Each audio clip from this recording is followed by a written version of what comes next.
बड़ौदा में हर नेता मतदाता से गुजारिश कर रहा है, मान मनोबल कर रहा है, आश्वासन भी दे रहा है। वह कह रहा है, बदहाल बड़ौदा के हम पालनहार बनेंगे। हम इसे बदहाली के दलदल से निकालकर विकास के रोड पर सरपट दौड़ाएंगे।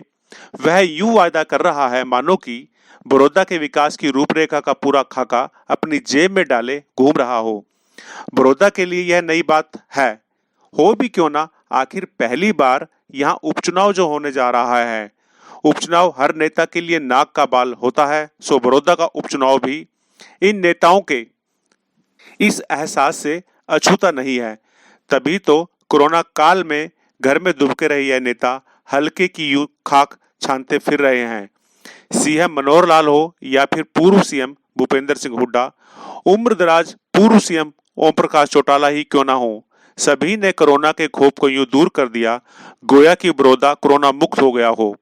कभी सैनिटाइजर से हाथ साफ किए बिना पानी का गिलास भी न पीने वाले नेता अब बड़ौदा में रसूखदार मतदाताओं के घरों में पत्थरों के कपों में यूं चाय पी रहे हैं मानो यही चाय उनकी जीत की गारंटी हो। वोट की उम्मीद में नेता भूल गए कि जिस कप में वह चाय पी रहे हैं उसे जो उठाकर लाया, कहीं वह कोरोना पॉजिटिव तो नहीं। बुजुर्ग मतदाता महिलाओं से नेता यूं आशीर्वाद ले रहे हैं मानो उनसे बड़ा संस्कारी तो कोई है ही नहीं। बस वह यह बात कहना नहीं भूलते कि हमें वोट दो, हम यहाँ विकास लेकर आएंगे।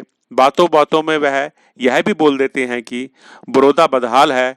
यहाँ की बदहाली के लिए वह नेता यहाँ से चुने गए विधायकों और उनकी पार्टी को जिम्मेदार ठहरा देते हैं। मजे की बात तो यह है कि बड़ौदा की बदहाली का जिक्र सत्ताधारी दल के नेता भी करने से नहीं चूकते।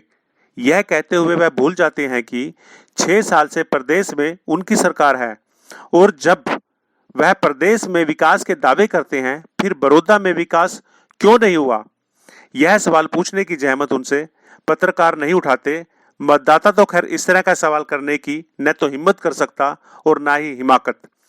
नेता अब वायदा कर रहे हैं यहाँ स्कूल खोले जाएंगे, उद्योग धंधे लगाए जाएंगे, ऐसी खुशहाली यहाँ होगी कि शहर भी इसके आगे कमतर होगा। कुछ नेता तो झूठ बोलने और फेंकने के फन में कुछ इतने माहिर हैं कि वह यह दावा भी ठोक देते हैं कि यदि वह यहाँ से जीत गए तो शहरी भी इस ठेठ देहाती विधानसभा क्षेत्र में बसने के लिए लालायित हो उठेंगे, क्योंकि वह यहाँ पे इतना विकास करा देंगे कि शहर भी इसके आगे कहीं नहीं ठहरेगा। लेकिन क्या यह वायदे पूरे भी होंगे? क्या मतदाता को नेताओं के इन वायदों पर यकीन है? तो इसका जवाब यकीनन ही ना में होगा, क्योंकि मतदाता को भी पता है नेता सही नहीं बोल रहे हैं। और अगर वास्तव में यह नेता इतने विकास पसंद है, समाज सेवा करना चाहते हैं, तो फिर क्यों नहीं सोनू सूद से सबक लेते। उन्होंने कभी यह वायदा नहीं किया था कि कोरोना काल में फंसे प्रवासियों को वह उनके घर तक भिजवाएंगे। उन्होंने कभी इसके बदले में कुछ नहीं चाहा। वह अकेले थे, बस उनका एक दोस्त था और जिसको उनकी मदद की जरूरत थी वह उन तक पहुंच गए।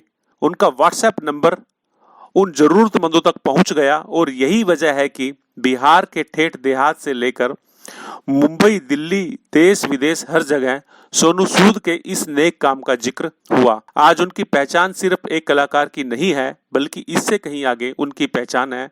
उन्हें लोग जिंदगी का असली हीरो कहते हैं। जब भी सोनू सूद की बात होती है, बहुत ही इज्जत के साथ उनका जिक्र होता है। सोनू सूद हो या मदर टेरेसा, उन्होंने हमसे कोई वायदा नहीं किया, कोई ख्वाब नहीं दिखाए, पर सबको उनके काम पर यकीन आता चला गया। काश बड़ौदा इससे भी आधा यकीन इन नेताओं पर कर सके जो उससे वोट मांग रहे हैं। यह वही नेता हैं जो हर बार चुनाव में मतदाता की चौखट पर पहुंच जाते हैं। हर बार आश्वासनों का बड़ा सा पिटारा इनके पास होता है। हर वह सपना दिखाते हैं जो उन्हें वोट दिलवा सके। लेकिन यही नेता चुनाव जीतने के बाद कहना शुरू कर देते हैं कि हमारे पास कोई जादू की छड़ी नहीं जो रातों रात हालात बदल दे। सोनू सूद कहते हैं, आप उसका हाथ थाम लो जिसकी हर उम्मीद टूट चुकी हो। अगर कोई जादू की छड़ी है तो शायद यही वह सोच जो सोनू सूद कहते हैं। धन्यवाद। अगर आपको हमारा काम पसंद आया, हमारा वीडियो पसंद आया, तो आप हमें लाइक कर सकते हैं, सब्सक्राइब कर सकते हैं, ताकि हम इसी तरह से जनहित के मुद्दे उठाते रहें। जय हिंद।